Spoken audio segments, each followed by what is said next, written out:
सारा की झोपड़ी मिली और भारी दिल के साथ उसने इसका दरवाजा खटखटाया। सारा ने एक गर्म मुस्कुराहट के साथ उसका इस्तकबाल किया और उसे सुनने वाले दरख्त के नीचे अपने बाग में बैठने की दावत दी। जैसे ही वो बस गया, उसकी आंखों में आंसू आ गए और वो सारा के साथ अपनी दिल दहला देने वाली कहानी सुनाने लगा। कई घंटों तक डेविड बात करता रहा और सारा ने गौर से सुना और उसे अपनी मौजूदगी और समझबूझ के जरिए तसल्ली दी। इसे मशवरा या हल पेश करने की जरूरत नहीं थी।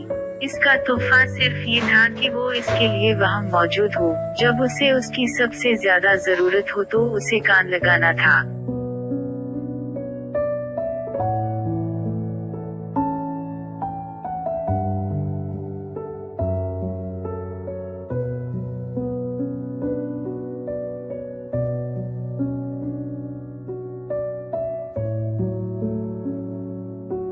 जैसे जैसे दिन हफ्तों में बदलते गए, डेविड बाकायदगी से सारा से मिलने आया। हर बार जब वो आया, उसने अपनी यादें, अपने ख्वाब और अपने दर्द को शेयर किया। सारा अपनी साबर और हमदर्द तबीयत के साथ इसके लिए तस्कीन और शिफा का जरिया बनी।